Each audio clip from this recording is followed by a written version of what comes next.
Henri Konan Bédié, candidat du PDCI RDA aux élections présidentielles d'octobre 2020 en Côte d'Ivoire, investi ce samedi à Yamoussoukro. Sergio Tomasini, le nouveau président directeur général de Erwan Côte d'Ivoire, présenté à la presse. Le PDG décrit sa stratégie de gestion. Et puis l'humoriste Ramatoulaye DJ au sommet du rire en Côte d'Ivoire, en glanant le prix Ivoire de l'humour. Nous y reviendrons.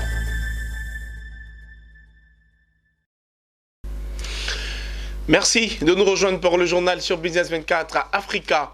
Démarrons cette édition en nous rendant à Yamoussoukro, capitale politique de la Côte d'Ivoire, où Henri Konan Bédié a été investi ce samedi, candidat du PDCI RDA aux élections présidentielles d'octobre 2020. Henri Konan Bédié brigue la magistrature suprême pour la paix, la réconciliation et le développement socio-économique de la Côte d'Ivoire. Les temps forts de cette investiture avec nos envoyés spéciaux, Pierre Tebeu et Marie Seri.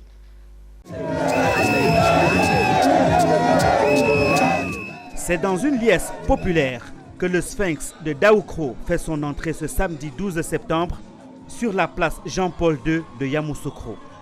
Pour l'élection présidentielle du 31 octobre 2020, Henri Konan Bédié est le candidat du Parti démocratique de Côte d'Ivoire et pour son investiture, le parti a su jouer la carte des symboles. D'abord, la mobilisation exceptionnelle des militants venus des 4 coins de la Côte d'Ivoire. Ensuite, de la capitale politique Yamoussoukro, ville chère à feu le président Félix Houphouët-Boigny, créateur du parti PDCI RDA et père de la Côte d'Ivoire indépendante et moderne. Le message est donc clair. Il n'y a pas plus oufouettiste que les militants du PDCI gonflés à bloc pour cette cérémonie d'investiture.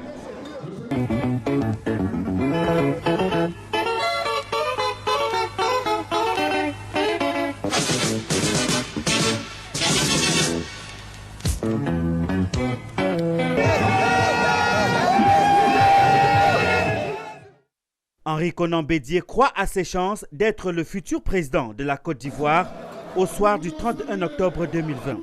Son âge, 86 ans, loin d'être un handicap, lui donne une expérience sans pareille. Ancien ministre de l'économie et des finances, président de l'Assemblée nationale puis président de la Côte d'Ivoire de 1993 à 1999. Henri Konan Bédié sait faire la différence entre le vrai et le faux. Sur ce point justement, le candidat du PDCI a démontré que la politique d'émergence du RHDP au pouvoir est un leurre. Mais ce qui finira de convaincre les militants du PDCI, c'est bien le projet de société de leur candidat. Henri Konan Bédié est candidat pour la réconciliation des Ivoiriens, pour le développement socio-économique et pour la sécurité. Il s'agit de transmettre aux Ivoiriennes, aux Ivoiriens, à tous ceux vivant en Côte d'Ivoire et aux amis de la Côte d'Ivoire, un message d'espoir et d'espérance précisant notre engagement politique tel qu'il transparaît de notre projet de société et de notre programme de gouvernement. Mes chers compagnons, mon ambition majeure pour la Côte d'Ivoire est de réaliser à court terme la réconciliation nationale à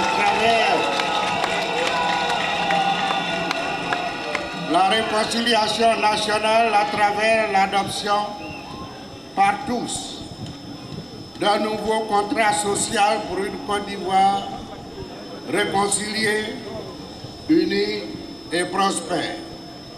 En attendant la validation des candidatures par le Conseil constitutionnel, on peut le dire, le PDCI est en marche pour la reconquête du pouvoir d'État.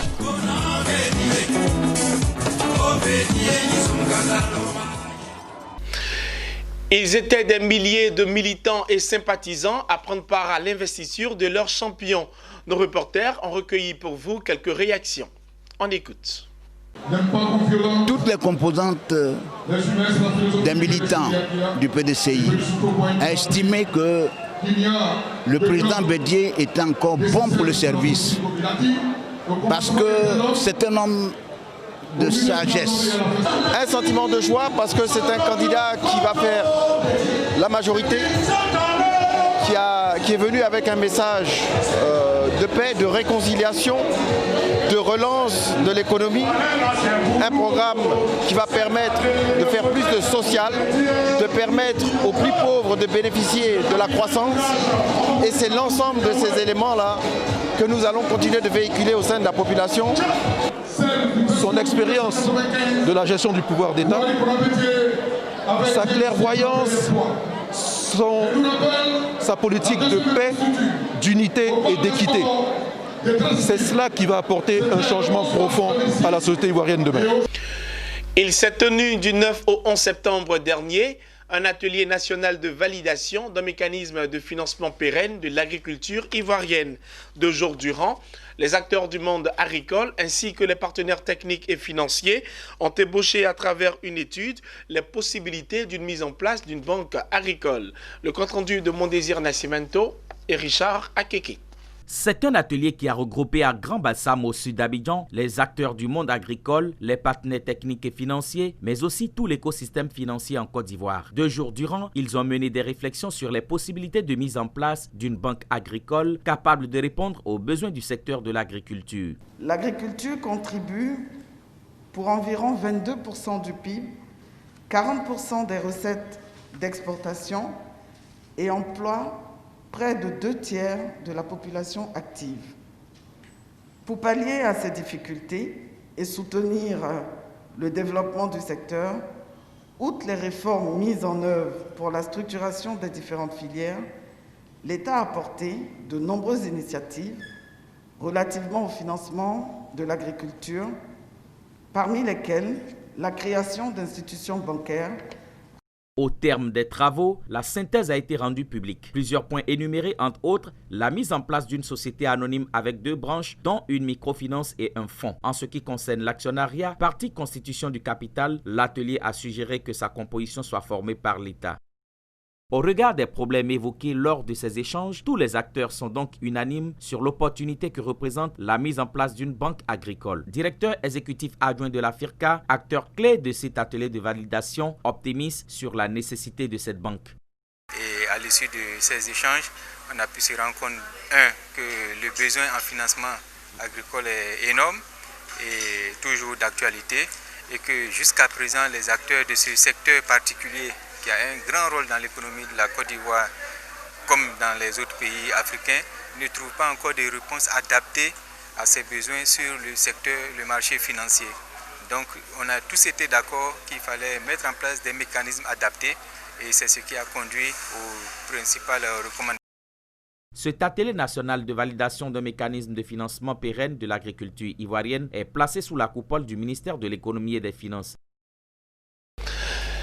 Les responsables de Erwan Côte d'Ivoire, société évoluant dans la production de conserves de poisson-thon, ont récemment rencontré la presse. Au cours de ce rendez-vous, Sergio Tomasini, nouveau président directeur général de cette entreprise, a été présenté. À l'occasion, il a profité pour annoncer les grandes articulations de sa gestion, entre autres la compétitivité, le capital humain et la valorisation de la chaîne de valeur du secteur de poisson-thon. Reportage. La société Iron Côte d'Ivoire, entreprise exerçant dans l'exploitation du poisson-thon, a eu depuis juillet dernier un nouveau patron. Son nom, Sergio Tomasini. Nanti d'une riche expérience favorisé par le MBA en International Business Management, Sergio Tomasini veut relever les défis du secteur de la manufacture de produits dérivés du poisson. Pour ce faire, il ambitionne, avec la complicité des hautes instances dirigeantes de Iron Italy, valoriser toute la chaîne des valeurs de ce secteur, rendre Iron compétitif sur le marché local et international avec un rapport qualité-prix imbattable. Il compte placer son capital humain au cœur de sa stratégie tout en trouvant des outils novateurs pour non seulement apporter sûreté et sécurité au personnel. Iron, je pense, a tant donné à la Côte d'Ivoire et reste la première entreprise italienne à capitaux privés présente dans le pays. Et j'ai l'honneur de représenter Iron dans ce pays. Et aujourd'hui, Je suis plus ivoirien qu'italien. Après avoir clairement annoncé sa vision, l'homme qui veut asseoir son leadership par un management de qualité a cédé place pour une visite guidée. La réception des poissons, la chambre froide, la boucherie, la salle de cuisson, d'emboîtage, de stérilisation, d'étiquetage et de colissage des boîtes de conserve de poisson-thon ou de sardines ont été visitées. Somme toute, des lignes de production entièrement équipées de technologies de dernière génération. Sans se tromper, on peut dire que c'est ce qui a valu à Iron Côte d'Ivoire, entre autres, les accréditations et certifications ISO 9001-2008, IFS, BRC et l'accréditation ISO 17025, mais surtout l'agrément sanitaire 120 pp reconnu par les autorités vétérinaires de l'Union européenne. Comment promouvoir une médiation dynamique pour prévenir les conflits en Afrique? La question était au centre d'une conférence de presse animée ce samedi par Aboubacar Sako, président de l'ONG Uni Africa. Pour lui, la médiation ne doit plus être un luxe pour les Africains. Le reportage est signé Zeynab Dosso et Léon Gilbert. Si la médiation est la pierre angulaire de notre action, son corollaire se trouve être la paix à laquelle notre ONG demeure attachée. Face aux inconvénients des conflits sociaux fréquents en Afrique, notamment en Côte d'Ivoire, il dépose son masque d'artiste-chanteur connu sous le nom de Papa Ministre pour se réorienter dans les actions de lutte pour la paix. Aboubacar Sako, président de l'ONG Uni Africa, a présenté son outil de prévention des conflits sociaux ce week-end face à la presse. C'est une stratégie fondée sur un nouveau profil de médiation qui, selon lui, inclut une approche dynamique et originale.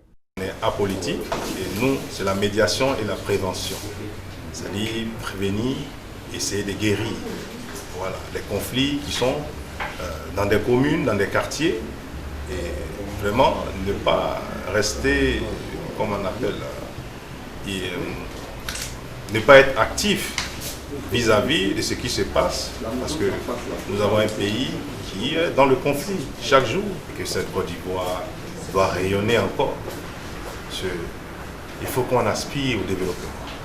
Avec cette stratégie, Aboubacar Sako entend développer dans les mœurs la culture de la médiation pour en faire un métier. L'ONG Uni Africa est une organisation de la société civile née en 2018 pour prévenir les conflits. Pour le démarrage de ces activités, des agents formés en médiation seront déployés sur le terrain dans le cadre des élections présidentielles d'octobre 2020 en Côte d'Ivoire. Un planting d'arbres est également prévu dans plusieurs localités de la Côte d'Ivoire pour semer la graine de la paix. Point de départ, la commune d'Abobo à Abidjan. Cela fait 1 an que Sa Majesté le roi Tchifisier Jean Gervais règne sur le continent africain. Couronné roi David dans la ville sainte d'Aksum en Éthiopie l'année dernière, Sa Majesté a tenu à célébrer cette date d'anniversaire en compagnie d'autres têtes couronnées et de ses sujets. C'était récemment à son palais Eburni dans la commune de Cocody, nous disent Emmanuel Bonzo et Marie Seri. Après Haïlé Sélassié, je vous le dis, il a été couronné devant plus de 2 millions de personnes en Éthiopie. Veuillez vous lever s'il vous plaît pour accueillir Sa Majesté sous vos acclamations. 11 septembre 2019, 11 septembre 2020. Cela fait 1 an que Sa Majesté Tchifi Jean Gervais a été couronné roi d'Afrique. Ce vendredi au palais des Burni à Abidjan Cocody, c'est une cérémonie sobre, empreinte de nostalgie et de reconnaissance qui a été organisée pour souffler la première bougie de son règne sur le continent. Depuis plusieurs années, Sa Majesté Tchifisier Jean Gervais est le secrétaire général permanent du Forum des rois, sultans, cheikhs et chefs traditionnels d'Afrique, une organisation reconnue par l'Union africaine. C'est seulement l'année dernière que Sa Majesté Tchifisier Jean Gervais a été couronné roi d'Afrique sous le nom de règne de roi David dans la ville sainte et historique d'Aksum en Éthiopie lors d'une cérémonie magico-religieuse en présence de plusieurs rois et chefs traditionnels d'Afrique. Le choix de Dieu est différent des choix des hommes. Et ce que j'ai vu à Aksum, en Éthiopie, c'était comme c'était un rêve. Parce que pour un jeune bêté de Gagnoa qui devient roi David, selon les prescriptions de l'Éternel Dieu, et là, dans l'intimité de Dieu, je voudrais glorifier son nom. Au-delà de la nostalgie, les 1 an de règne du 263e successeur du roi David selon la tradition éthiopienne, des actions fortes ont été posées durant ces 12 mois de règne. Je suis arrivé jusqu'en Afrique du Sud, où je suis allé sur la terre sainte pour m'agenouiller et demander pardon à Dieu. Pour dire à Dieu, Père, tu sais que l'Afrique n'a pas les mêmes moyens que l'Occident. Cette maladie qui arrive, comment on fait? Pardon, protège-nous. Je remercie Dieu. Aujourd'hui, nous connaissons l'histoire. Cette cérémonie de commémoration de l'an 1 du règne de Sa Majesté Chifisier Jean Gervais était riche en témoignages. Témoignages sur l'homme, mais aussi sur ses actions. Pour les 1 an, je crois que Dieu lui-même a élevé sa main sur Sa Majesté Chifisier. C'est normal, c'est son temps. Et il le mérite parce qu'il est bon, il a un bon cœur. Aujourd'hui comme hier, le secrétaire général permanent du Forum des rois, sultan, cheikh et chef traditionnel d'Afrique, se sont investis d'une mission urgente pour le continent africain. Impliquer les leaders traditionnels dans les règlements pacifiques des différends, aussi bien politiques qu'économiques. La ligne directrice du Forum est de trouver une solution africaine aux problèmes africains. Chaque année, le prix Ivoire de l'humour récompense les meilleurs acteurs de ces secteurs artistiques. La 3e édition de cet événement a consacré l'humoriste Ramatoulaye DJ comme roi de la dérision en Côte d'Ivoire pour cette année 2020. Il a obtenu le Grand Prix Ivoire Humour. Le reportage est signé Emmanuel Bonzo, Ismaël Doza. Il s'agit de notre ami, notre frère, notre bien-aimé.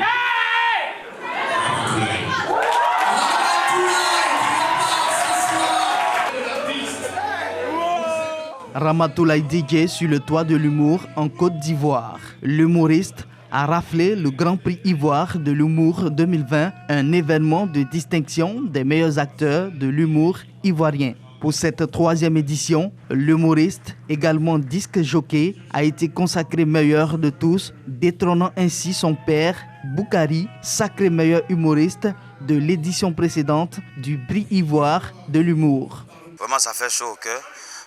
Être récompensé dans son propre pays, ça c'est un premier acquis d'abord, avoir un trophée. On dit merci beaucoup aux partenaires qui soutiennent toujours les artistes de Côte d'Ivoire, que ce soit Humour, que ce soit Zouglou, que ce soit DJ, ils sont toujours présents. On vous dit merci beaucoup pour tout. Il a été reconnu meilleur de tous pour ses vannes à tout va, ne laissant personne indifférente à chacune de ses prestations. Outre ce Grand Prix, Ramatoulaye DJ a également obtenu le prix du meilleur humoriste sur scène. À côté du super lauréat, d'autres humoristes ont reçu des prix dans des catégories bien spécifiques. Une édition 2020 d'Ivoire Humour qui a connu un engouement grâce à l'apport de partenaires engagés aux côtés de la grande famille de l'humour. Ça fait à peine 2 ans qu'on a commencé à travailler avec un co-auteur, on a commencé à travailler, se battre et là, on vient d'être récompensé, tout ça. On s'est dit que c'est l'effort, le fruit du travail en fait qui a payé et on va continuer sur cette lancée-là en fait. On leur dit bravo et on dit merci à tous ces partenaires-là et particulièrement Chipsy et Nutrifood, voilà, qui ont eu confiance à cet événement-là. Nous, Nutrifood, on a accepté d'être sur cet événement, tout d'abord pour mieux faire connaître nos produits. Nous, en notre sein, on participe toujours à ce genre d'événement pour non seulement faire plaisir à tous ceux qui sont gagnants et meilleurs, à tout ce genre de choses comme la culture.